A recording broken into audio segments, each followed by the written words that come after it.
ഇന്ന് പത്രത്തിൽ വന്ന 2 വാർത്തകളാണ് നമ്മളിനി വായിക്കാൻ പോകുന്നത്. ഇനിയെങ്കിലും പോലീസ് സഭ്യമായി പെരുമാറണം. ജസ്റ്റിസ് ദേവൻ രാമചന്ദ്രൻ. പോലീസ് സഭ്യമായി പെരുമാറണമെന്ന് ഈ നൂറ്റാണ്ടിലും പറയേണ്ടി വരുന്നത് വളരെ സങ്കടകരമാണെന്ന് ഹൈക്കോടതി ജഡ്ജി ജസ്റ്റിസ് ദേവൻ രാമചന്ദ്രൻ. ഭരണഘടന മനസ്സിലാക്കിയിരുന്നെങ്കിൽ ജനമല്ല പോലീസ് ഉദ്യോഗസ്ഥർ ജനത്തെയാണ് സാർ എന്ന് വിളിക്കേണ്ടതെന്ന് എല്ലാവരും തിരിച്ചറിയുമായിരുന്നു. ഒരു സാധാരണക്കാരനെ കാണാതായ കേസിൽ എനിക്ക് ഇന്നലെ സിസ്റ്റം പരാജയപ്പെട്ടെന്ന് പറയേണ്ടി വന്നു. ഒരു VIP-യെയാണ് കാണാതെ പോയതെങ്കിൽ എത്ര സെക്കൻഡുകൾക്കുള്ളിൽ അയാളെ കണ്ടെത്തുമായിരുന്നു.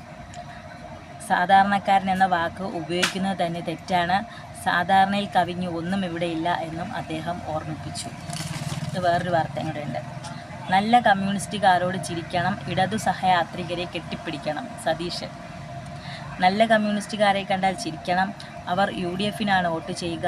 ഇടതു സഹയാത്രികരെ കണ്ടാൽ കെട്ടിപ്പിടിക്കണം, അവരുടെ വോട്ട് ഉറപ്പായും നമുക്കാകും. UDF പ്രവർത്തകരോട് നിർദ്ദേശിച്ച പ്രതിപക്ഷ നേതാവ് VD സതീശൻ. CPM-ഉം LDF-ഉം യഥാർത്ഥ ഇടതുപക്ഷമല്ലെന്ന് അറിയാവുന്നവരാണ് നല്ല CPM-കാരും ഇടതു സഹയാത്രികരും. ഇപ്പോൾ കേരളം ഭരിക്കുന്നത് തീവ്ര വലതുപക്ഷമാണ്. CPM-ൻ്റെ നേതൃത്വത്തിലുള്ള ഭരണത്തിൽ ഏറ്റവും നിരാശയുള്ളത് അവരുടെ പ്രവർത്തകർക്ക് തന്നെയാണ്.